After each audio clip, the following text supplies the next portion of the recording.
कि सारे जो वेदांत वाक्य हैं, उपनिषद कांड है, परमात्मा, जीव और परमात्मा को एक कराने में ही उनका मुख्य तात्पर्य है। जीव और परमात्मा को एक कराते हैं, एक का बोध कराते हैं। और उपासना, उपासना के फल भी दो प्रकार के हैं। उपासना के माध्यम से पाप की निवृत्ति, पुण्य की प्राप्ति, और महातात्पर्य परमात्मा की प्राप्ति। गौण फल तो लोकांतर फल की प्राप्ति और पाप की निवृत्ति, ये गौण फल हो गया उपासना का। और मुख्य फल हो गया महातात्पर्य, जीव और परमात्मा का एक बोध कराना। उसी प्रकार से कर्म कांड का भी मुख्य तात्पर्य है परमात्मा का एक, और गौण हो गया पाप की निवृत्ति और लोकांतर फल की प्राप्ति। इस प्रकार से वर्णन किया। अब आगे का कहते हैं, वेदांत मीमांसा शास्त्रस्य व्याचिक्यासी तस्या इदम आदिम सूत्रम आहा। तो कहते हैं, भगवान भास्कर कहते हैं, एक कम 60। तो यहाँ पर कहते हैं वेदांत जो मीमांसा शास्त्र है उसको व्याख्यान करने की इच्छा से प्रथम सूत्र को यहाँ पर वर्णन करते हैं, प्रथम सूत्र को कथन करते हैं। तो यहाँ पर जैसे जिसका व्याख्यान किया जा रहा है उसको वर्णन कहते हैं। 58 नंबर पृष्ठ की 1 नंबर हिंदी की नीचे टिप्पणी है कि जिस प्रकरण में गहन अर्थ का विचार किया गया है उसको वर्णन कहते हैं, यानी वर्णन, वर्णक यानी व्याख्यान कहते हैं, वर्णक यानी व्याख्यान। तो इस सूत्र में कौन से, अतः तो ब्रह्म जिज्ञासा, ये सूत्र है, इसमें 4 वर्णक आए हैं। पहला हो गया अध्यास वर्णक, तो कथन कर दिया जिसमें अध्यास का विचार किया गया है। और दूसरा है अगतार्थ वर्णक, जिसमें ब्रह्म को ब्रह्म गतार्थ है अथवा नहीं है इसका प्रतिपादन किया गया है। ऐसा प्रतिपादन जिस इसमें किया गया हो। ब्रह्म चक्षु इंद्रिय के द्वारा तो विषय नहीं बनता, लेकिन लक्षित होता है। तीसरा आधिकारिक, तीसरा कौन से, आधिकारिक वर्णक, तो ये ब्रह्म सूत्र का अधिकारी कौन है जिसमें विचार किया गया है उसको तृतीय वर्णक। और ब्रह्म का आपात प्रसिद्धि वर्णक है, जिसमें ब्रह्म स्थूल दृष्टि से प्रसिद्ध है, ऐसा कहा गया है। तो इस सूत्र में ये 4 आए हैं। और अतः तो ब्रह्म जिज्ञासा, तो 2 वर्णक कर दिए, 2 वर्णकों को वर्णन कर दिया गया है। इसलिए टीकाकार 62 नंबर पृष्ठ पर कहते हैं, एवं वर्णक द्वयन वेदांत विचारस्य कर्तव्यताम विषय प्रयोजनम आगतार्थम आगतार्थ अर्थम अर्थत्वम चैति हेतुद्वयम् सूत्रस्य आर्तिकार्थम व्याख्याय अक्षर व्याख्याम आरम्भमाणा। इस वाक्य के द्वारा अतः तो ब्रह्म जिज्ञासा से ब्रह्म का वर्णन कर दिया और अध्यास भास का वर्णन कर दिया, ये 2 वर्णकों का कथन कर दिया। तो सूत्र का पाठ करते हैं 60 नंबर पृष्ठ से। अतः तो ब्रह्म जिज्ञासा,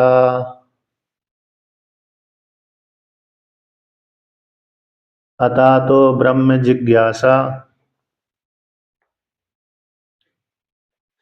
कहते हैं अत अतो ब्रह्म जिज्ञासा।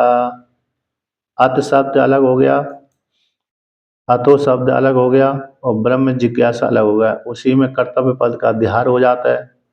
तो अत, तो यहाँ पर जो अत शब्द है अनंतर का वाचक है। जो साधक स्त्री हो अथवा पुरुष हो, साधन चतुष्ट से संपन्न है, साधन चतुष्ट, विवेक, वैराग्य, षट संपत्ति और मोक्षोत्तम, ये साधन चतुष्ट कहलाते हैं। यह मूत्र फल भोग विरागा है ना।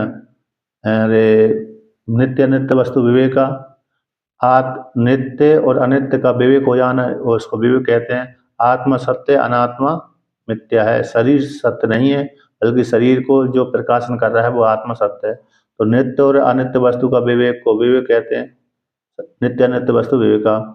और यह मूत्र फल भोग विरागा, इस तो यह लोक संबंधी भोगों में वैराग है और परलोक संबंधी भोगों में भी वैराग है। ये वैराग्य का लक्षण होगा। ये मूत्र फल भोग रागा। षट संपत्ति यम नियम आसन अरे सम दम तितिक्षा सम सम दम तितिक्षा उपरति श्रद्धा समाधान, ये षट संपत्ति कहलाती है। और मोक्षोत्तम मोक्ष का कर्म करते करते थक गया है, भोग भोगते भोगते थक गया, अब मोक्ष की इच्छा हो रही है उसको, तो ये सम अरे अधिकारित्व का वर्णन कर दिया। तो ये चारों साधनों से साधन चतुष्ट से संपन्न है, उसके लिए ही अब क्या करते हैं, अरे ब्रह्म सूत्र का वर्णन करते हैं। इसके अनंतर साधन चतुष्ट संपन्न के अनंतर जो ऐसा अधिकारी है उसके लिए उसको, तो यहाँ पर है अनंतर का वाचक। अत शब्द कैसा है, अनंतर का वाचक है, आरंभ का वाचक नहीं है। अथा तो अत एगो अनुशासनम, इस सूत्र में जो अत शब्द आया है इसका वाचक है, आरंभ का वाचक। अब योग सूत्र का आरंभ करते हैं, योग का वर्णन करते हैं।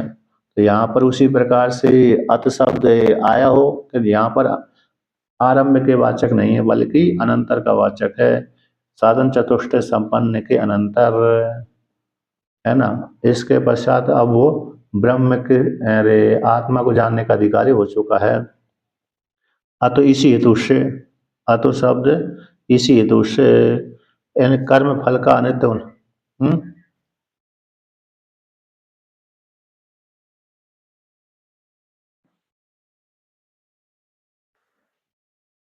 हाँ सर, और जब पढ़ने लगते हैं तो सदुरण आने ही लगते हैं, है कि नहीं।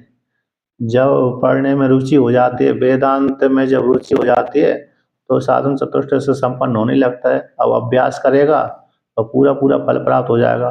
अब ऐसा परीक्षण तो नहीं कर सकते कि ये अधिकारी है कि नहीं है। पहले तो ठीक था, लोग आ गए भोगों से वैराग्य हो जाता था तो आचार्य के पास में जाते थे, यानी सत्ययुग में, त्रेता में, द्वापर युग में भी, कल युग में भी जाते थे।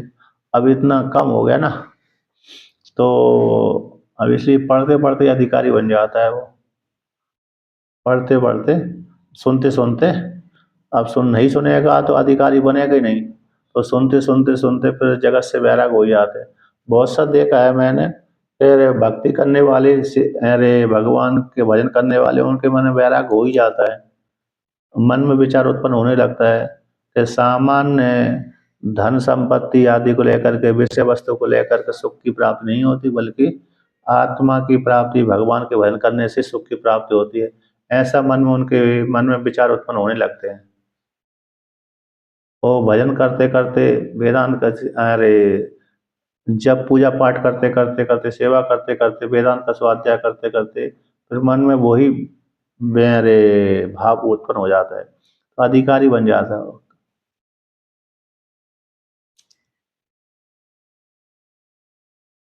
अधिकरण का आगे वर्णन करेंगे अभी यार, एक ने अभी हाल आएगा। तो अत योग आते हैं अनंतर, साधन चतुष्ट संपन्न के अनंतर। अत शब्द, अत शब्द इसी हेतु से, तो अत शब्द का अर्थ कर दिया कर्म फलस्य अनित्यत्वात्, ज्ञान फलस्य मोक्षस्य नित्यत्वात्। तो कर्म फल कैसे अनित्य है और ज्ञान का फल का मोक्ष है वो नित्य है। कर्म का फल कैसे अनित्य है और ज्ञान का फल मोक्ष नित्य है। इसी हेतु से मोक्ष को चाहने वाले व्यक्ति के लिए, ब्रह्म ज्ञान के लिए वेदांत वाक्यों का विचार तात्पर्य निर्णय करना चाहिए। ब्रह्म को जानने के लिए, ब्रह्म जिज्ञासा है, ब्रह्म को जानने के लिए, ब्रह्म ज्ञान के लिए वेदांत वाक्यों का विचार करना चाहिए। ये सूत्र का अर्थ हो गया। तो कर्तव्य पद का अध्यार हो गया, यहाँ पर तात्पर्य निश्चय कर लेना चाहिए, ब्रह्म की जिज्ञासा कर लेना चाहिए।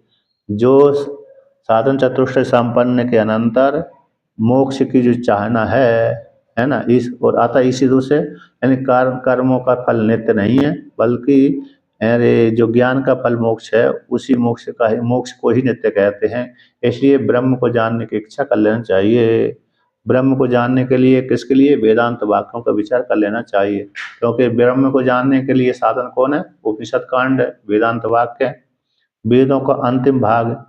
तो वेदों का अंतिम भाग उपनिषद, उपनिषदों के द्वारा ही ब्रह्म का विचार होता है, जीवात्मा परमात्मा ईश्वर का विचार।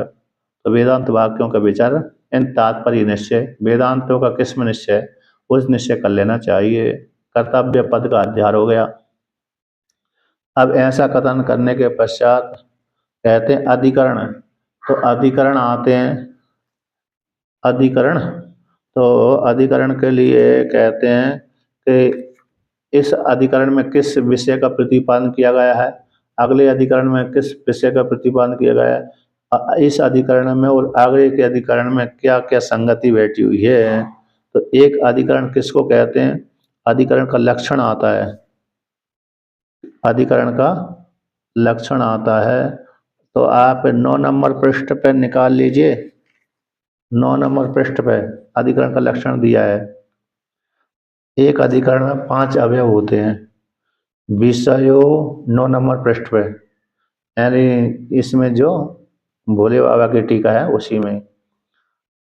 विषयो विषयश्चैव पूर्व पक्षस्ततोत्तरम संगतिश्चेति पंचांगम शास्त्रे अधिकरणम स्मृतम। इसमें इस एक अधिकरण में 5 हेतु होते हैं। विषय होगा जीव ब्रह्म की एकता विषय, विषयस विषय दूसरे शब्द का अर्थ होता संशय, और पूर्व पक्ष और उत्तर पक्ष ये तीसरा हो गया है, वो पूर्व पक्ष तीसरा हो गया, उत्तर पक्ष चौथा हो गया। और संगति इस पाद के दूसरे पाद के साथ, एक अधिकरण के दूसरे अधिकरण के साथ विषय, संशय, पूर्व पक्ष और सिद्धांत, उत्तर यानी सिद्धांत और संगति, ये 5 एक अधिकरण में होते हैं, जिसमें होते हैं उसको अधिकरण कहते हैं। ये 5 अवयव 5 अंग शास्त्र में अधिकरण के नाम से जाने जाते हैं। तो इसलिए पूर्व पक्ष क्या कहना चाहता है, सिद्धांत क्या कहना चाहता है, विषय क्या है। इसलिए यहाँ पर पहला अधिकरण कौन होगा, जिज्ञासा अधिकरण। ब्रह्म की जिज्ञासा करना चाहिए। पहला एक सूत्र के ऊपर, कभी कभी एक सूत्र के ऊपर भी अधिकरण बन जाता है जिसमें विचार किया जाता है, कभी कभी 2 सूत्रों को लेकर के अधिकरण, कभी 3 सूत्रों को लेकर के, यहाँ पर विशेष श्रुति को लेकर के, जहाँ पर श्रुति में संशय आया है, नहीं नहीं, जहाँ पर जिस श्रुति में मेरे संशय है, उपनिषदों में जिस श्रुति को ऊपर संशय हुआ है, उस संशय को ऊपर विचार किया जाता है, तब अधिकरण बनाया जाता है। उसके ऊपर सूत्र लिखा गया है, उसी श्रुति को लेकर के सूत्र की रचना की गई है। उसी श्रुति को लेकर के कई सूत्र आ जाते हैं कि यहाँ पर यहाँ से यहाँ पर कहा गया, यहाँ पर यहाँ कहा गया। तो एक सूत्र के ऊपर अधिकरण हो ऐसी बात नहीं है, अनेक सूत्रों को लेकर के एक अधिकरण बना देते हैं। उस अन्य एक सूत्रों को लेकर के एक तत्व का निर्धारण करते हैं सूत्रों के माध्यम से। तो यहाँ पर जिज्ञासा अधिकरण हो गया, मतलब ब्रह्म की जिज्ञासा करना चाहिए, ब्रह्म की जिज्ञासा करने योग्य है अथवा नहीं है, इसका अधिकरण बना दिया। इसके ऊपर विचार, 5 अंग, एक अधिकरण में 5 अंग होते हैं, विषय, संशय, पूर्व पक्ष, उत्तर पक्ष और संगति। तो ये 5 अंग जिसमें हैं उसको अधिकरण कहते हैं। इसलिए पहला अधिकरण होगा जिज्ञासा अधिकरण, यानी ब्रह्म की जिज्ञासा करने योग्य है अथवा नहीं है, ठीक है ना। तो एक एक अधिकरण को सिद्ध करने के लिए संक्षिप्त पूरे अधिकरण का सार क्या है, उसको भारती तीर्थ ने अपने श्लोक के माध्यम से वर्णन किया है। विद्यारायण स्वामी के जो गुरु हुए हैं उनको भारती तीर्थ कहते हैं। किनको, विद्यारायण स्वामी के। तो विद्यारायण स्वामी के गुरु भारती तीर्थ, जिन्होंने पंचदशी भी लिखी है। विद्यारायण स्वामी ने आदि पंचदशी विद्यारायण स्वामी लिखी, आदि पंचदशी भारती तीर्थ ने लिखी है। या तो विद्यारायण स्वामी का शरीर छूट गया अथवा राजकार्य में लग गया तो लिख नहीं पाए, जो भी हो। तो विद्यारायण पंचदशी जो ग्रंथ है उसमें आदि गुरु के द्वारा लिखी गई है, आदि शिष्य के द्वारा। शिष्य ने आरंभ किया, गुरु ने पूरा किया। पंचदशी के विषय में ऐसा आता है। तो अब अधिकरण को लेकर के यहाँ पर आता है अधिकरण ये अधिकरण का सार क्या है। उसके लिए यहाँ पर जिज्ञासा अधिकरण के लिए उच्चारण करते हैं। इस जो अधिकरण की रचना भारतीय तीर्थ ने की है, पूरी अधिकरण का सार क्या है, तो एक अधिकरण के माध्यम से जान लिया जाता है कि इसका सार ये है। तो पाठ करते हैं, उच्चारण करना। अविचार्यम विचार्यम वा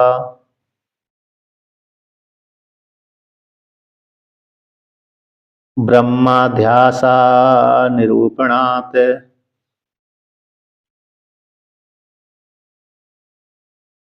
असंदेहा फलत्वाभ्याम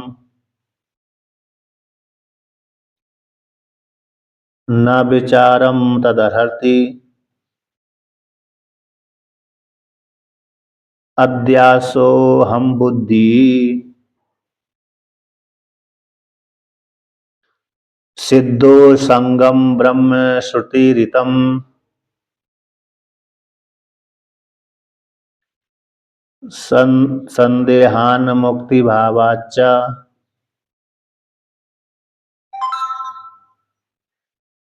विचार्यम ब्रह्म वेदितः।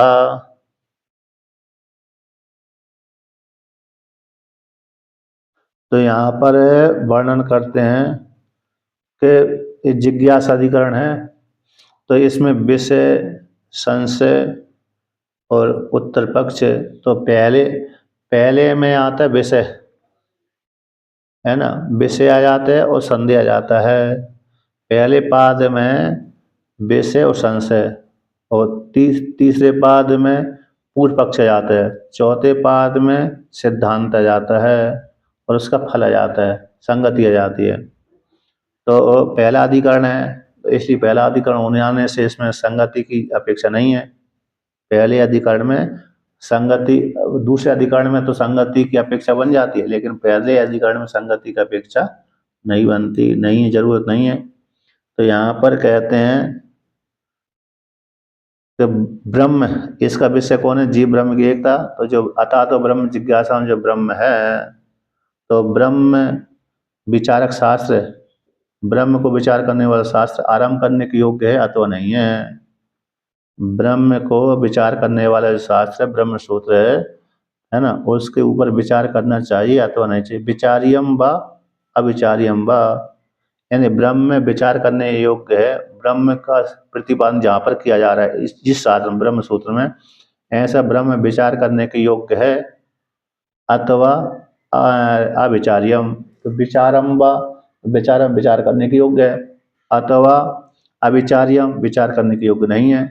क्योंकि ब्रह्म अध्यास, तो विचार तो तभी किया जाएगा जब ब्रह्म में अध्यास होगा। ब्रह्म में जब अध्यास का निरूपण होगा तभी ब्रह्म में विचार करने के योग्य होगा। यानी अविद्या हम में लगी हुई है तभी विचार करने के योग्य है, अविद्या हम में लगी नहीं है तो विचार करने की अपेक्षा भी नहीं है।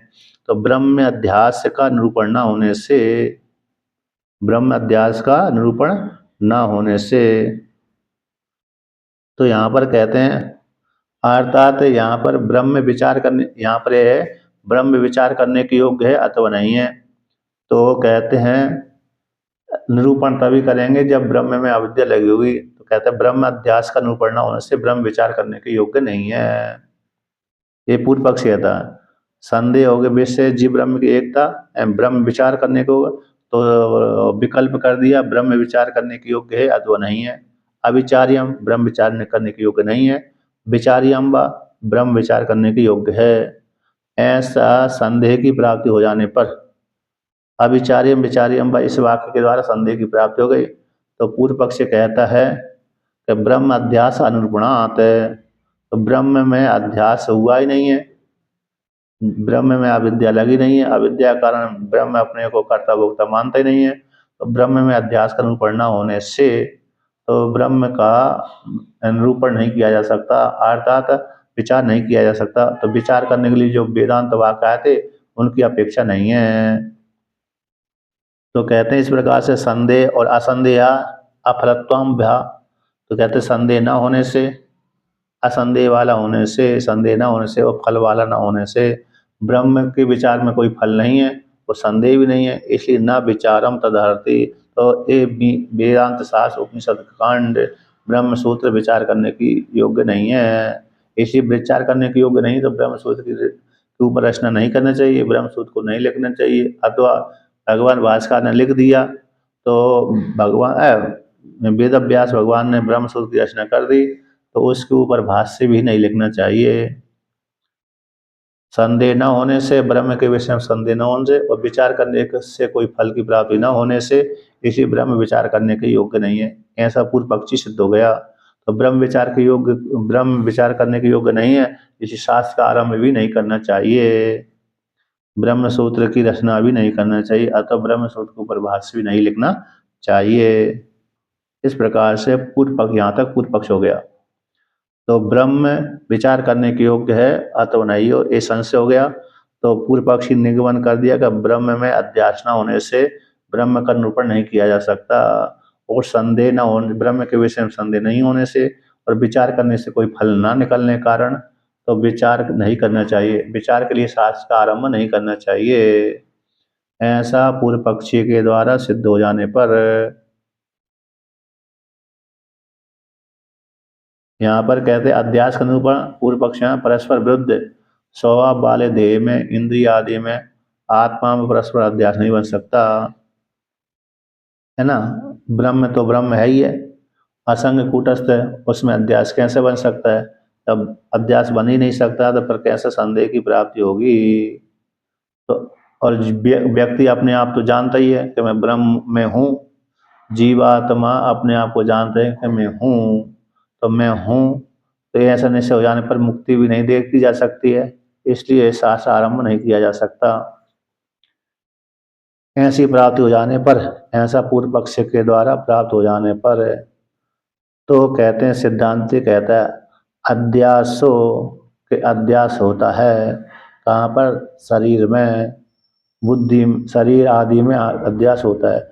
अध्यास हम बुद्धि सिद्धो, मैं हम बुद्धि के द्वारा मैं हूँ, ये हम बुद्धि शरीर में होती, मैं आत्मा हूँ, इस प्रकार से शरीर में आत्मत्व बुद्धि हो जाती है।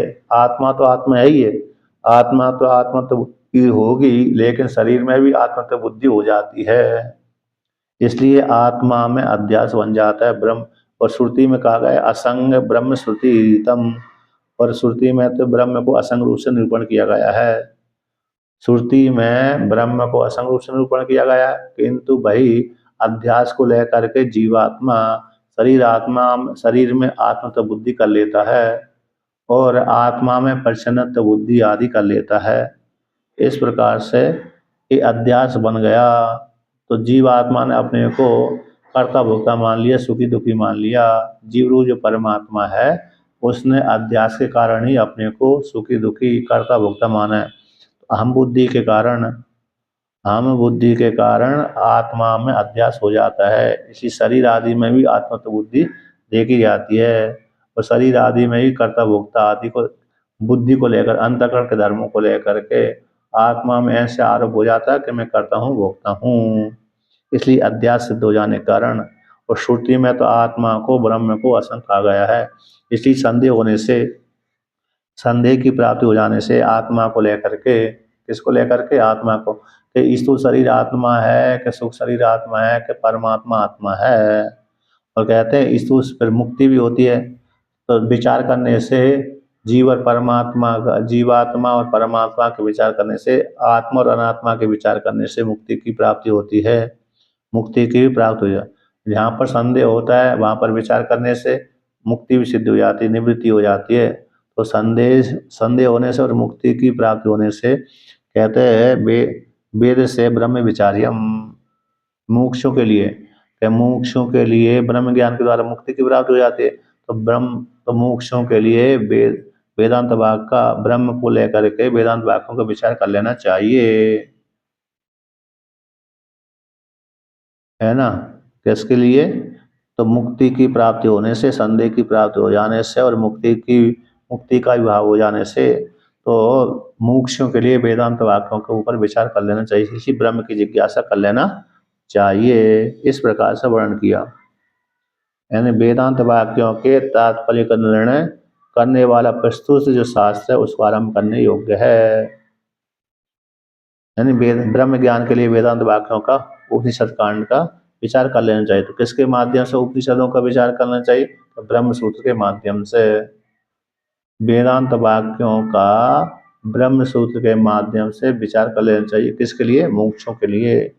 तो बहुत जगह आता है कि कभी कभी शरीर को आत्मा, ब्रह्म तो ब्रह्म है ही है, ब्रह्म तो आत्मा है ही है, किंतु कभी कभी आकाश को आत्मा कह देते हैं, कभी कभी इंद्रियों को भी आत्मा कह देते हैं, कभी कभी स्थूल शरीर को भी आत्मा कह देते हैं।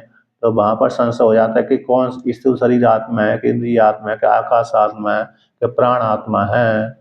तो उसका निर्णय किसके माध्यम से, न्याय के माध्यम से कर लेना चाहिए। तो न्याय कौन है, ब्रह्मसूत्र। इस प्रकार से वर्णन किया। एक जो कारिका है सांख्य दर्शन की, कहते हैं वेदांत वाक्यों, हमको सुख की प्राप्ति के लिए वेदांत का अध्ययन करना चाहिए। सुख, निर्विशेष सुख की प्राप्ति के लिए वेदांत का अध्ययन कर लेना चाहिए। तो इसमें इसी वाक्य को लेकर के सांख्य दर्शन की प्रथम कारिका आती है। 1 नंबर टिप्पणी में 60 नंबर पृष्ठ पर, दुख त्रय अभिघाता जिज्ञासा तद अपघात के हेतु दृष्टे सा अपार्था चेत न एकांत न एकांत न एकांत अत्यंतो अभवात। ये पहली कारिका है। और दृष्टवद आनुश्रव कहा सह ही अविशुद्धि क्षया अतिशय युक्त तद विपरीत श्रेयान व्यक्त अव्यक्त ज्ञा विज्ञानात्। ये दूसरी कारिका है। तो यहाँ पर कहा गया कि तीन जीव मनुष्यों में जीवात्माओं को 3 प्रकार के दुख की प्राप्ति होती है। आध्यात्मिक दुख, आदि भौतिक दुख और आदि दैविक दुख है। तो 3 प्रकार के दुख से व्यक्ति दुखी रहता है। शरीर संबंधी दुख है, आध्यात्म के आदि व्याधि को लेकर के शरीर संबंधी दुख है, मानसिक और शारीरिक है। मानसिक है आदि हो गई और व्याधि शारीरिक है। तो आदि व्याधि को लेकर आध्यात्मिक दुख है। दैहिक दैविक भौतिक तापा राम राज्य का नहीं व्यापा, ऐसी उन कहते हैं। तो दैहिक आध्यात्मिक दुख है। तो जो आध्यात्मिक शरीर को लेकर के और व्याध आदि मानसिक दुख है। तो ये 3 प्रकार के दुख और पर आदि भौतिक भूत संबंधी लेकर के, यानी शरीर पशु है, पक्षी है, जानवर है, गाय कुत्ता बिल्ली शेर भालू आदि, इन भूतों को लेकर के, अथवा कोई मनुष्यों को लेकर के। मनुष्य भी तो भूत ही है। युद्ध जहाँ पर लड़ाई हो गई वहाँ पर भी पशु पक्षी अकेले भूत नहीं है, बल्कि मनुष्य भी भूत है। एक मनुष्य दूसरे मनुष्य को मार देता है। ऐसे झगड़ा हो गया संपत्ति को लेकर के, अन्य अन्य को लेकर के, तो भूत संबंधी दुख होता है भूतों से। और देवता संबंधी दुख है, कहीं बारिश अधिक हो गई, कहीं बारिश हुई नहीं, कहीं तूफान ज़्यादा आ गया, कहीं आंधी ज़्यादा आ गई, कहीं सूखा पड़ गया, तो देवता संबंधी दुख। कहीं अतिवृष्टि हो गई, रास्ते में चल रहे हैं उस काल में ओले गिरने लगे, तो समस्या हो गई। तो 3 प्रकार के दुखों के ये दुख होते हैं, जीव को प्रति आते रहते हैं। तो उनको हटाने के लिए जिज्ञासा उत्पन्न होती है। उनको हटाने के लिए, उनके नाश करने में जिज्ञासा उत्पन्न होती है। किस प्रकार से 3 प्रकार के दुख को हटाए जाएं, ऐसी जिज्ञासा होती है। उस कहते हैं, अब कहते हैं तो सांख्य दर्शन कहते हैं कि उनको हटाने के लिए हमारे प्रकृति पुरुष का ज्ञान कर लेना चाहिए। तो प्रकृति पुरुष के ज्ञान से 3 प्रकार के दुख की निवृत्ति हो जाती है। तो पूर्व पक्षी कहता है कि ये 3 प्रकार के दुख तो दृष्ट उपाय से हट जाएंगे, प्रत्यक्ष उपाय से। जैसे यदि रोग हो गया तो वैद्य के पास से चले जाने पर, वैद्य के पास में चले जाने से वैद्य उस रोग की औषधि दे देता है, तो रोग की निवृत्ति हो जाती है। भूख लग रही है तो हम भोजन बना लेंगे और खा लेंगे, तो भूख की निवृत्ति हो जाएगी। तो अन्य उसी तो दृष्ट उपाय से जब है उस दुख की निवृत्ति हो रही है, देवता की पूजा कर लेंगे। देवता की पूजा करने से देव संबंधी दुख में, और अन्य भूतों की पूजा करने से भूत संबंधी दुख है। और रोग आदि आ गए तो वैद्य आदि के पास में जाकर के, है ना, तो मन को प्रसन्न करने के लिए यहाँ पर आया। बात पित्ता आपका पादी की, मानसिक क्रोध आदि को लेकर के, आदि भौतिक यक्ष राक्षस आदि को लेकर के, ये 3 प्रकार के दुख आते हैं। इनको दुख करने के लिए दृष्ट उपाय यहाँ पर कह दिए, औषधि है, मनो की स्त्री है, भोजन आदि है, मणि है, मंत्र आदि। इन माध्यमों के माध्यम से हम उस रोग की निवृत्ति कर लेंगे, दुख को हटा देंगे और सुख की प्राप्ति हो जाएगी। तो आपके सांख्य दर्शन को पढ़ने की क्या आवश्यकता है, प्रकृति पुरुष का ज्ञान करने की क्या आवश्यकता है। तो सांख्य दर्शन वाले कहते हैं ठीक है, दृष्ट उपाय से थोड़ी देर के लिए तो दुख की निवृत्ति हो जाती है, किंतु आत्यंतिक रूप से दुख की निवृत्ति नहीं होती। आत्यंतिक रूप से दुख की निवृत्ति हो जाए तो फिर कोई समस्या नहीं है। जन्म मरण वाली जो दुख है वो तो बना ही रहता है। अब 1 साल तक दुख नहीं आया, दूसरे साल फिर दुख आ जाता है व्यक्ति को, दूसरे साल नहीं आया, तीसरे साल आया, बुढ़ापे में फिर दुख ही दुख आ जाते हैं। तो इसलिए इन दुखों की निवृत्ति किससे होगी? कि प्रकृति पुरुष के भेद ज्ञान से ही होगी। तो उसी प्रकार से यहाँ पर भी आत्यंतिक दुख की निवृत्ति तो ब्रह्म के विचार से ही होगी। तो कहते हैं दृष्ट आनुसर्व के, और जो प्रत्यक्ष है ना, प्रत्यक्ष वैदिक कर्मकांड आदि है, वैदिक है, कैसे हैं ये भी, कैसे प्रत्यक्ष प्रमाण के समान ही हैं, प्रत्यक्ष दुखों के कारण ही हैं। वो विशुद्धि वाले नहीं हैं, अविशुद्धि वाले हैं। और इनमें भी वैदिक कर्मकांड में भी है ना, तो याग आदि में हिंसा आदि होती है। बहुत सी याग आदि कैसे होते हैं?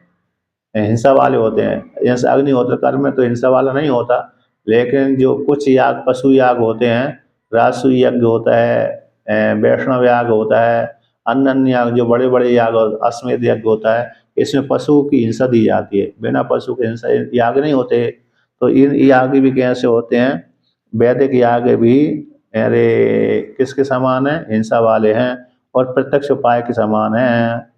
उनमें भी क्या होता है? विशुद्धि वाले नहीं होते, बल्कि अविशुद्धि वाले होते हैं। अतिशय, अब इनसे उत्पन्न होने वाला जो फल है अतिशय वाला होता है।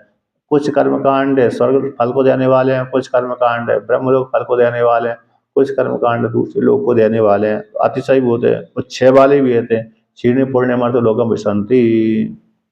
तो इस प्रकार से अब ऐसे प्रत्यक्ष प्रमाण के समान ही हैं ये भी। वैदिक कर्मकांड भी क्षय से युक्त है, अविशुद्धि वाले हैं और अतिशय से युक्त हैं। ऐसी प्राप्त हो जाने पर इसके विपरीत क्या श्रेष्ठ है? कि प्रकृति व्यक्ति जो प्रकृति के कार्य हैं, महातत्व, अहंकार, पंच तन्मात्र है, पंच महाभूत, दस इंद्रिय और मन, ये 21 व्यक्त प्रकृति कहलाती हैं। एक है ना, 23 23 हो गए। और प्रधान अव्यक्त प्रधान कहलाता है, 24 होगा। और ज्ञा यानी पुरुष कहलाते हैं, 25। तो सांख्य दर्शन वाले 25 तत्वों को मानते हैं। इन 25 तत्वों को जान लेने से फिर दोबारा के आध्यात्मिक, आदिदेव, आदि भौतिक 3 प्रकार के जो कष्ट होते हैं उनकी प्राप्ति नहीं होती। क्योंकि गीता में कहा, भगवान ने भी कहा है कि जो यहाँ से लेकर के ब्रह्मलोक पर्यंत तक सारे जीव आने जाने वाले होते हैं। ब्रह्मलोक में गया हुआ व्यक्ति भी जो भोग भोगने के लिए गया है, उसका भी लौटना होता है ना। आ ब्रह्म भुवनान लोकान पुनरावर्तिनो जना, इस वाक्य के द्वारा। मामुपेत्य सुख, मामुपेत्य तु कौनते पुनर्जन्म न विद्यते। तो यहाँ से लेकर के ब्रह्मलोक पर्यंत तक सारे लोग आवागमन वाले हैं, किंतु जो मेरे को प्राप्त हो जाता है वो मेरे को लौट करके नहीं आता। इस प्रकार से ऐसा ऐसा वर्णन किया। तो ऐसा कहते हैं जब ज्ञान हो जाता है, तो ज्ञान हो जाने के पश्चात फिर जीवात्मा को मोक्ष फल की प्राप्ति हो जाती है। उसको मुंडक उपनिषद के अनुसार कहा गया है, विद्यते हृदय ग्रंथि छिद्यंति सर्व संशय क्षीयंते चास्य कर्माणि तस्मिन् दृष्टि परावरे। कि जिससे जब प्रकृति पुरुष का ज्ञान हो जाएगा, यहाँ पर तो सांख्य दर्शन में तो प्रकृति पुरुष का ज्ञान, यहाँ पर में जीवात्मा परमात्मा का एक ज्ञान, जीवात्मा परमात्मा का एक ज्ञान और आत्मा अनात्मा का विवेक है। तो ये भी प्रकृति अनात्मा कहलाती है और आत्मा आत्मा कहलाती है। इसका स्पष्ट रूप से ज्ञान हो जाना, ये भी वेदांत ही है ना। तो इसलिए यहाँ पर इतना ही, सांख्य दर्शन में इतना ही भेद है कि प्रकृति को कर्ता मानते हैं और जीवात्मा बहुत मानते हैं। प्रकृति को कर्ता मानते हैं, जीवात्मा को बहुत मानते हैं, और जीवात्मा को थोड़ी देर के लिए भोक्ता भी स्वीकार कर लेते हैं। इतना ही सांख्य दर्शन में और वेदांत में भेद है। तो वेदांत में माया सम्मिलित ईश्वर ही जगत का कर्ता कर्ता कहलाता है, और उपाधि को लेकर के कर्ता बनता है, और उपाधि को लेकर के जीवात्मा कर्ता भोक्ता बनता है। उपाधि सहित आत्मा न कर्ता न भोक्ता है। और बहुत पुरुष, बहुत जीव नहीं है। उपाधि को लेकर के जीवों की संज्ञा होती है, बहुत जीवों की संज्ञा होती है। उपाधि सहित जीव संज्ञा ही नहीं है। जीव परमात्मा ईश्वर में कोई भेद नहीं है, एक ही है। उपाधि को लेकर भेद बुद्धि होती है, उपाधि हट जाती है तो ब्रह्म अकेला रहता है। तो इसलिए वेदांत में ब्रह्म में अकेला है, और उपाधि को ले जीव संग होती है, किंतु सांग दर्शन में जीव बहुत ही हैं, यथार्थ रूप में रहते हैं, अलग अलग रहते हैं, इसलिए इतना भेद है और कोई दूसरा भेद नहीं है।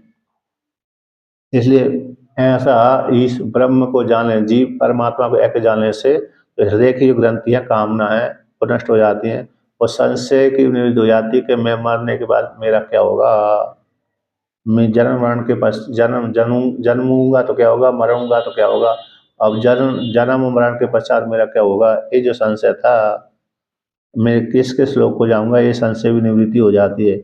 और सारे संचित वाले कर्म है, क्रियमाण कर्म, संचित वाले कर्म और प्रारब्ध कर्म, ये सारे कर्म भी समाप्त हो जाते हैं। छियंते चाष कर्माणि, यानी सारे कर्म ही समाप्त हो जाते हैं, संचित वाले सारे कर्म समाप्त हो जाते हैं। क्रियमाण कर्मों के फल की प्राप्ति होती नहीं है, प्रारब्ध भोग के द्वारा क्षय हो जाता है। तस्म दृष्टि बराबर है उस परमात्मा के जानने पर यानी कारण अवर यानी कार्य कारण से परे जो परमात्मा है उसको जानने से मोक्ष रूप फल की प्राप्ति हो जाती है, ऐसा मुंडक उपनिषद में कहा गया। तो इसलिए तो सांख्य दर्शन के अनुसार और वेदांत दर्शन के अनुसार जीव परमात्मा के विचार करने से, ब्रह्म के विचार करने से जीवात्मा को आत्म तत्व की प्राप्ति हो जाती है और आत्म तत्व की प्राप्ति हो जाने पर जीव अपने आप को जान लेता है इस प्रकार से कि मैं ब्रह्म हूँ। अब कहते हैं ब्रह्म सूत्र में 4 अध्याय हैं। ब्रह्म सूत्र में कितने अध्याय हैं? 4 अध्याय हैं। तो 4 अध्याय में भी कहते हैं, पहला अध्याय तो समन्वय अध्याय कहलाता है, दूसरा अवरोध अध्याय कहलाता है, तीसरा साधन अध्याय कहलाता है, चौथा मोक्ष अध्याय कहलाता है कि नहीं। पहला अध्याय कौन हो गया? अच्छा, पहले अध्याय में प्रमाणगत जो संशय उसकी निवृत्ति के लिए, पहले अध्याय में ब्रह्म सूत्र का 4 अध्याय, एक अध्याय में चार अध्याय हैं, चारों अध्याय में 4 पाद हैं, चारों अध्याय में कैसे 4 पाद हैं। तो इस प्रकार से तो वहां पर तो पहले अध्याय को समन्वय अध्याय कहा गया है, इसमें ब्रह्म का समन्वय, सारी श्रुतियों का ब्रह्म में ही समन्वय है। किसमें? हाँ, अध्यायों का नाम, हाँ, 9 पृष्ठ पर दिया, 9वें पृष्ठ पर। तो और भी दूसरे प्रकार से तो वहां पर आप चाहे अरे पहला अध्याय समन्वय अध्याय, दूसरा अध्याय अवरोध अध्याय, तीसरा अध्याय साधन अध्याय, चौथा अध्याय मुक्ति अध्याय, फल अध्याय। और पहले अध्याय को कहते हैं प्रमाणगत संशय की निवृत्ति के लिए। पहला अध्याय कैसा है? प्रमाणगत संशय की निवृत्ति के लिए। दूसरा अध्याय प्रमेयगत संशय की निवृत्ति के लिए। तीसरा अध्याय अरे ज्ञान का साधन संशय की निवृत्ति के लिए साधन का वाचक है। और चौथा अध्याय साधन से युक्त होकर के फल की अध्याय के लिए, पूर्वार्ध उत्तरार्ध, है ना। तो तीसरा अध्याय साधन, ज्ञान का साधन जो मोक्ष साधन है, ज्ञान साधन कहते हैं, मोक्ष साधन है। तो प्रमेय संशय की निवृत्ति के लिए तीसरा अध्याय, वहां पर साधनों का वर्णन किया गया है, कर्म कांड को लेकर के और उत्तर कांड को लेकर के। तो साधनों को वर्णन किया गया है। तो ज्ञान का साधन जो मोक्ष ज्ञान प्रमेय संशय है, प्रमेय संशय को निवृत्ति करने के लिए तीसरा अध्याय है। और कहते हैं चौथा अध्याय साधन के ऊपर विचार किया गया है पूर्वार्ध में, और उत्तरार्ध में अरे फल का विचार किया गया है। तो फल संशय की निवृत्ति के लिए चौथा अध्याय है। तीसरा अध्याय साधन के प्रमेय संशय की निवृत्ति के लिए साधन के ऊपर विचार किया गया है। और चौथा अध्याय में पूर्वार्ध उत्तरार्ध 2 वर्णन कर देते हैं। तो पहले में साधन के ऊपर विचार किया गया है और दूसरे उत्तरार्ध में संशय की निवृत्ति के लिए कहा गया है, ये वहां पर आता है। अच्छा, स्पष्ट ज्ञान ये कहाँ पर आया है? प्रथम पाद में भी 9वें पृष्ठ में भी वर्णन कर दिया था टीका में कि पहले स्पष्ट जो लिंग वाली श्रुति को पहले पाद में, तो दूसरे में अस्पष्ट है, तीसरे में उसी प्रकार से, चौथे में भी उसी प्रकार से। अब इसका विशेष विवरण एक एक पाद की एक एक पाद में किसका विशेष वर्णन किया गया है, तो उसको ग्रंथ में, किस ग्रंथ में आता है? ब्रह्म सूत्र के 4 जो अध्याय हैं उसके पहले अध्याय के पहले पाद का ये विषय है, दूसरे अध्याय के दूसरे पाद का ये विषय है, तीसरे अध्याय के तीसरे पाद का ये विषय है, चौथे अध्याय का चौथे पाद का ये विषय है। पहले अध्याय के पहले पाद का ये है, पहले अध्याय के दूसरे पाद का ये विषय है, पहले अध्याय के तीसरे पाद का ये विषय है, और पहले अध्याय के चौथे पाद का ये विषय है। इसका विशेष विवरण मेरे सार निकाल करके भारतीय तीर्थ ने वैयासिक न्यायमाला में स्पष्ट वर्णन किया गया। इंटरनेट पे डाउनलोड करो, उसमें हिंदी में है, हिंदी में भी संस्कृत में है, हिंदी वाली डाउनलोड कर लो तो उसमें से वैयासिक न्यायमाला हिंदी ऐसे डाउनलोड कर देने से वहाँ पर ये आ जाता है, क्या आ जाता है कि ब्रह्म सूत्र के जो 4 अध्याय हैं किस किस विषय को बोध कराने वाले हैं, वो चारों अध्याय के जो 4 पाद हैं वो किस किस अर्थ को बोध कराते हैं। तो वहाँ पर हिंदी में स्पष्ट, संस्कृत में भी लिखा हुआ है, हिंदी में भी लिखा हुआ है, ठीक है ना। तो वहाँ पर स्पष्ट ज्ञान हो जाता है। यानी विशेष जानने के लिए इंटरनेट पर पड़ी हुई है वो PDF फाइल, डाउनलोड कर लेना। सही। अब आगे कहते हैं 62 नंबर पृष्ठ पे आते हैं।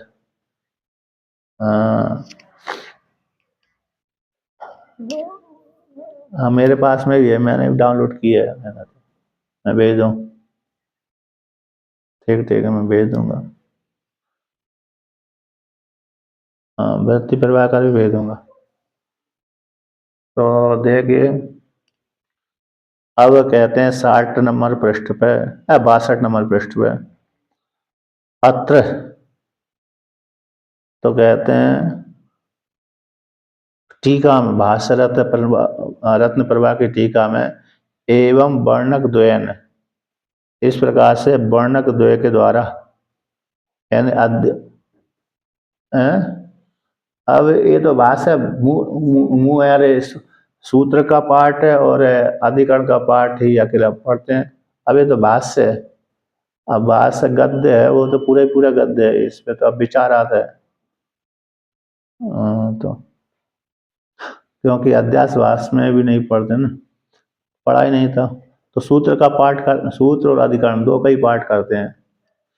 तो एवं वर्णक द्वयन, एवं इस प्रकार से वर्णक द्वय के द्वारा, तो वर्णक कौन सा, अध्यास वर्णन और ब्रह्म के विषय में विचार, ये 2 वर्णक के द्वारा वेदांत विचार कर्तव्यताम, वेदांत के विचार की कर्ता की प्राप्ति हो जाने पर विषय प्रयोजनवत्व, वेदांत विचार ये ब्रह्म सूत्र कैसे विषय प्रयोजन वाला है, वेदांत विचार विषय प्रयोजन वाला, जीव ब्रह्म की एकता विषय हो गई, प्रयोजन हो गए सुख की प्राप्ति दुख की निवृत्ति, और आगतात अर्थत्वम चैति, तो विषय प्रयोजनवत्वम और आगतात, गत अर्थ नहीं है, प्रत्यक्ष प्रमाण के द्वारा ये अर्थ प्राप्त नहीं होता है, शास्त्र के द्वारा ही प्राप्त होता है। इस प्रकार से हेतु द्वय को सिद्ध करके सूत्र का अर्थ से, अर्थापत्ति प्रमाण से, अर्थ से व्याख्यान करके, अब अक्षर को व्याख्यान करने के लिए अक्षर को व्याकरण, यानी अर्थ अतो ब्रह्म जिज्ञासा, इसका एक अक्षर, अतः तो ब्रह्म जिज्ञासा में जो एक अक्षर है, पहले सामान्य अर्थ से व्याख्यान कर दिया कि विषय प्रयोजन वाला है और प्रत्यक्ष प्रमाण आदि से जो प्राप्त नहीं होता, जो शास्त्र के माध्यम से ब्रह्म जाना जाता है, इसके माध्यम से हेतु द्वय को, सूत्र का जो हेतु द्वय है, ये अर्थ से अर्थ, ये सूत्र का अर्थापत्ति प्रमाण के माध्यम से, अर्थ के माध्यम से इसका क्या कर दिया, अर्थ की सिद्धि कर दी कि सूत्र कैसा है, ये आरंभ करने के योग्य है ना। सूत्र से, सूत्र के अर्थ की सिद्धि इस प्रकार से वर्णन कर दी। तो आर्थिक अर्थ का व्याख्यान करके अब अक्षर की व्याख्या का आरंभ किया जा रहा है, यानी एक अक्षरों का। तो ब्रह्म सूत्र, अतः तो ब्रह्म जिज्ञासा में अत के शब्द का विशेष अर्थबोध करा रहा, अतो किसको, ब्रह्म जिज्ञासा किसको। तो पुनः अपि अधिकारी के कहते अरे ब्रह्म सूत्र किसके लिए अरे आरंभ करना चाहिए, ब्रह्म सूत्र किसके लिए कथन करना चाहिए, यदि अधिकारी नहीं है तो फिर ये ब्रह्म सूत्र का आरंभ करने की क्या आवश्यकता है। तो अधिकारी के होने अथवा न होने के लिए अधिकारी भाव अभावाभ्याम, तो अधिकारी के होना और न होने के द्वारा शास्त्र के आरंभ में संदेह प्राप्त हो जाने पर, शास्त्र के आरंभ के संदेह में, यदि ब्रह्मसूत्र का कोई अधिकारी नहीं है तो शास्त्र आरंभ करने की जरूरत नहीं है। यदि अधिकारी है तो फिर ब्रह्मसूत्र आरंभ कर सकते हैं। तो शास्त्र के आरंभ के संदेह की प्राप्त हो जाने पर तो सबसे पहले अत शब्द का अनंतरी अर्थ है, अत शब्द किसके अर्थ है, अनंतरी अर्थ को कह करके अधिकारी को सिद्ध करते हैं, सा देते हैं। अधिकारी, ये ब्रह्मसूत्र का अधिकारी कौन है उसको लेकर के सिद्ध करते हैं। तो भाष्य में आते हैं कि अत्र अत शब्द अनंतरीय अनंतरीय अर्थ परिगृह्यते न अधिकारार्थ ब्रह्म जिज्ञासाया अनधिकार्यत्वात्। कहते अत्र, इस सूत्र में, अत्र शब्द इस सूत्र सप्तमी का वाचक है कि इस सूत्र में जो अत शब्द आया है, अत शब्द अनंतरीय अर्थक में ही परिगृहित होता है। अनंतरीय अर्थ ही यहाँ पर लिया जाता है, अनंतरीय अर्थ का वाचक है। और कहते न अधिकारार्थ, इसके अनंतर, इसके बाद। तो साधन चतुष्ट संपन्न के पश्चात जो अत शब्द के कई अर्थ होते हैं, उसके अर्थ सूत्र में टीका में आया है, कहेंगे। तो अत शब्द के कितने अर्थ होते हैं देखिए। तो टीका,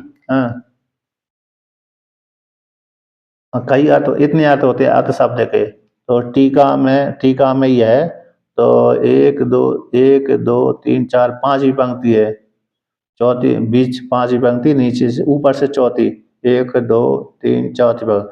तो मंगल अनंतर आरंभ प्रश्न कृष्ण कृत्नेषु अतो अत शब्द, अतो अत इति। तो अमर कोश में अव्यय वर्ग में अत शब्द के बहुत से अर्थ वर्णन किए गए हैं। तो मंगलवाचक अत शब्द होता है, किसका वाचक, अत शब्द का एक अर्थ मंगलाचरण, एक अत शब्द का अर्थ होता है अनंतर, एक अत शब्द का अर्थ आरंभ, एक अत शब्द का अर्थ प्रश्न, एक अत शब्द का अर्थ कार्य संपूर्णता। इतने अर्थ में अत शब्द और अतो शब्द, ये दो शब्द हैं, अतो और अत शब्द, इतने अर्थों में प्रयोग किए जाते हैं। तो यहाँ पर किस मंगलाचरण में लिया गया है अत शब्द, अथवा अनंतर वाचक में लिया गया है, अथवा आरंभ के वाचक में किया गया, अथवा प्रश्न के वाचक में किया गया, अथवा संपूर्णता के अर्थ में लिया गया है। तो अर्थ शब्द किसके अर्थ में यहाँ पर प्रयोग किया है, भगवान व्यास जी भगवान ने, ठीक है ना, किस अर्थ में प्रयोग किया गया। तो यहाँ पर कहते अर्थ शब्द यहाँ पर अनंतरीय अर्थक में परिगृहित होता है, अधिकार अर्थ में नहीं। अधिकार यानी प्रारंभ में। तो जैसे योग सूत्र का जो पहला सूत्र है अत योगानुशासनम, तो यहाँ पर जो अत योगानुशासनम में, जहाँ पर टीका में, तो अत योगानुशासनम में जो अत शब्द आया है, तो वहां पर तो आरंभ अर्थ में है, प्रारंभ, अब योग का उपदेश करते हैं, अब योग का उपदेश करते हैं। उसी प्रकार से यहाँ पर आरंभ को ले लीजिए, अब ब्रह्म सूत्र का आरंभ करते हैं, अब ब्रह्म सूत्र का आरंभ करते हैं। तो ऐसे आरंभ अर्थ में हो जाए कितना, तो यहाँ पर आरंभ अर्थक नहीं है, बल्कि अनंतरी के वाचक है। किसके अनंतरी के वाचक, अनंतर, इसके अनंतर, इसके बाद। तो किसके बाद, साधन चतुष्ट संपन्न के बाद उसी के लिए ब्रह्म जिज्ञासा करना चाहिए। अब जो साधन चतुष्ट संपन्न है ही नहीं है, ऐसे व्यक्ति के लिए ब्रह्म जिज्ञासा की उपयोगिता नहीं होती है, कि नहीं। मतलब ऐसा नहीं समझना चाहिए कि हम पढ़ेंगे नहीं पढ़ेंगे नहीं, तो फिर तो समझ में नहीं आएगी कि हम पहले साधन चतुर्थ संपन्न होंगे फिर पढ़ेंगे, हैं। मंगल अनंतर आरंभ कृष्ण और प्रश्न, ये पांच, ये अनंतर, ये इसके वाक होते हैं, किसके, अत शब्द और उसके अतो शब्द के। एक नंबर टिप्पणी में आया हिंदी में नीचे की, नास्ति अंतरम यशसा अनंतर, जिसका अंतर नहीं है, अंतर यानी भेद, उसको अनंतर। अनंतरस्य भावयति अनंतर्यम, एक के पीछे ही दूसरा लगा हुआ, अर्थात व्यवधान से रहते अनंतर कहलाता है। और अनंतर के भाव को अनंतर ही कहते हैं, ठीक है ना, अनंतर जी के वाचक हो गया। तो यहाँ पर कहते हैं जैसे मतलब अरे साधन चतुर से संपन्न हो उसी के लिए ब्रह्म विचार करना, उनके लिए ब्रह्म सूत्र है, ब्रह्म विचार करना चाहिए। तो मन में किसी को शंका हो कि हम साधन चतुर से संपन्न है ही नहीं तो पढ़े ही ना, तो फिर तो गड़बड़ हो ही जाएगी, होगी कि नहीं होगी। फिर तो जरूर थोड़ी है कि हर व्यक्ति हर विषय में संपन्न नहीं हो। तो इसलिए वेदांत पढ़ते पढ़ते अधिकारी बन जाता है। वेदांत जिसको पढ़ने की इच्छा हो गई, रुचि हो गई, हाँ अधिक अधिकारी है तो जल्दी फायदा हो जाता है, कम अधिकारी है तो फिर देर में फायदा होगा, लेकिन संस्कार बने रहेंगे। ब्रह्म सूत्र पढ़ने के पश्चात वेदांत के संस्कार बन जाएंगे। तो इस जन्म में फल की प्राप्ति नहीं हुई तो अगले जन्म हो जाएगी, इस जन्म में पूरी सफलता नहीं हुई तो अगले जन्म में। इसलिए तो उत्तम जो अधिकारी होते हैं ना, उत्तम अधिकारियों ने पूर्व जन्म में उन्होंने साधना करी थी, उसी प्रकार वेदांत का विचार किया था, तो फिर इस जन्म में उनको शीघ्र सफलता की प्राप्ति होती है। जैसे अरे पढ़ते हैं ना, बहुत से विद्यार्थी पढ़ते हैं वेदांत उपनिषद पढ़ते हैं, बहुत से लोगों को जल्दी समझ में आते, बहुत से लोगों को समझ में नहीं आते, तो उनकी पूर्वजन्म की साधना ही है। तो पूर्वजन्म की साधना से ही उन्होंने पूर्वजन्म में अच्छा अभ्यास किया था, तो इसलिए उनको अच्छा समझ में आ गया, जल्दी समझ में आ गया। और जिन्होंने पूर्वजन्म का साधना नहीं करी तो उनको समझ में नहीं आया। जैसे हमने पूर्वजन्म में साधना करी होगी, इस विषय में हमारा रुचि रही होगी पूर्वजन्म में, इसलिए हमको जल्दी समझ में आ गया। जैसे अंग्रेजी है, अंग्रेजी हमको समझ में नहीं आती क्योंकि पूर्वजन्म की साधना हमारी उसकी थी नहीं, संस्कार थे नहीं, इसलिए हमको समझ में नहीं आती है क्या नहीं। और वेदांत है हमको समझ में जल्दी आ जाता है, तो हमारी पूर्वजन्म की साधना इसी प्रकार की रही होगी, हमने उसी प्रकार से मेहनत करी होगी, इसलिए जल्दी समझ में आ गए।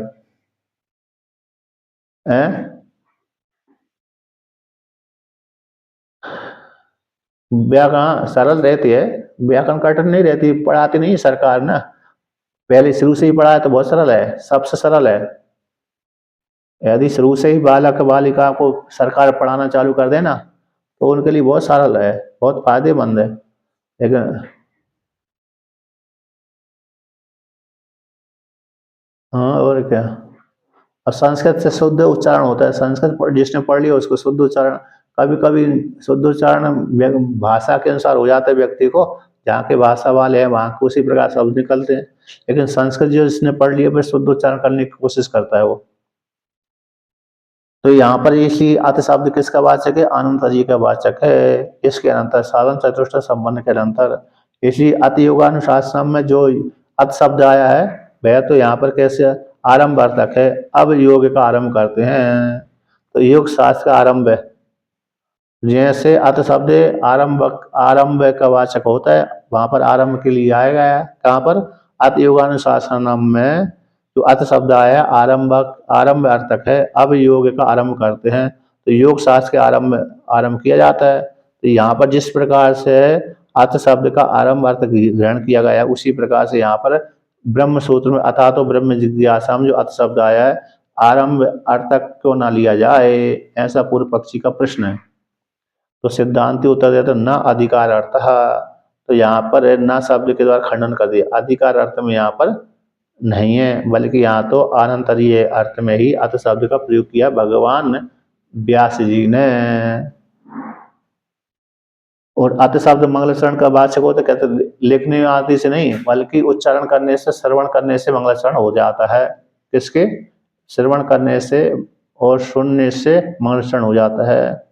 इसका अर्थ मंगल भी होता है, अत शब्द का अर्थ यहाँ पर मंगल भी हो जाता है, क्यों श्रवण करने से जो हम उच्चारण कर रहे हैं, आप सुन रहे हैं अथवा आप उच्चारण कर हम सुन रहे हैं, इतने श्रवण करने मात्र से मंगल हो जाता है। तो ब्रह्म जिज्ञासा अनाधिकारियत्वात्, तो ब्रह्म जिज्ञासा आरंभ नहीं की जा सकती, ब्रह्म जिज्ञासा का कैसे अनाधिकारियत्वात्, यानी अनाधिकारियत्व का अर्थ हो गया कि यहाँ पर यदि अनंतरी अर्थ में प्रयोग नहीं करें, आरंभ अर्थ में प्रयोग करेंगे तो वहाँ पर समन्वय नहीं होगा, समन्वय यानी ब्रह्म जिज्ञासा का आरंभ नहीं किया जा सकता। ब्रह्म जिज्ञासा का अनाधिकारित्व का आरंभ नहीं किया जा सकता। वहां पर अत शब्द, इस अतातों में जो अत शब्द आया अनंतरीय अर्थ में, अनंतर अर्थ में आया है। अनंत, अनंतरीय के भाव को अनंतरी बोल देते हैं। इसके अनंतर, इसके बाद, किसके बाद, इन साधन चतुष्ट संपन्न के बाद जो व्यक्ति के मन में वैराग्य बहुत है, विषयों के सेवन करने में रुचि नहीं है और मुक्त होने की इच्छा है, जिसको आपने कभी देखा होगा ना, बहुत जीवन से थक गए हम, बहुत व्यक्ति कहते कि नहीं कहते, यहाँ बहुत धन हमने कमा लिया, कमाते कमाते अब कहाँ तक कमाएंगे, अब तो विश्राम ले लेना चाहिए, छुट्टी ले लेना चाहिए, बोलते कि नहीं बोलते व्यक्ति। हमने सारा दायित्व अपने पुत्रों के ऊपर सौंप दिया, पुत्र पुत्रियों के ऊपर सौंप दिया, अब हमको धन कमाने की इच्छा नहीं है ना। तो ऐसा व्यक्तियों के मन में भाव होते हैं, तो उसी प्रकार से ऊब गए वहां से ना, उसी प्रकार से जीवात्मा विषय का भोग भोगते भोगते ऊब जाता है, विषय का सेवन करते करते ऊब जाता है। इसलिए अब कहता है अब मुक्त होना चाहता हूँ। तो ऐसे मन में जिसको भाव आ जाते हैं, वही व्यक्ति इसका अधिकारी उत्तम कहलाता है। जगत संबंधी उसको भोग की इच्छा नहीं है, इसलिए आत्मा को प्राप्त करने की इच्छा होती है, तो उसी में ही इसका अधिकारी कहलाता है। उत्तम अधिकारी, मध्यम अधिकारी, ज्ञानी की इच्छा वाला। यानी उत्तम अधिकारी रहेगा तो शीघ्र लाभ हो जाएगा, और मध्यम अधिकारी रहेगा तो फिर ज़्यादा मेहनत करना पड़ेगी। इसलिए यहाँ पर ये अत शब्द किसका, अनंतर का वाचक है। साधन चतुष्टय के अनंतर, संपन्न के अनंतर, उसी के लिए ब्रह्मसूत्र आरंभ किया जा रहा है। और ब्रह्म जिज्ञासा करना चाहिए, ये आरंभ करने के योग्य नहीं है ना। आरंभ अर्थक यहाँ पर अत शब्द नहीं लिया गया। ब्रह्म जिज्ञासा का आरंभ नहीं किया जा सकता, ठीक है ना। इस प्रकार से वर्णन किया। इसमें इसमें है ना, इसमें अरे टीका में आया है, टीका 62 नंबर पृष्ठ में। चलो कल ही करते हैं, ठीक है, ठीक ठीक ठीक ठीक।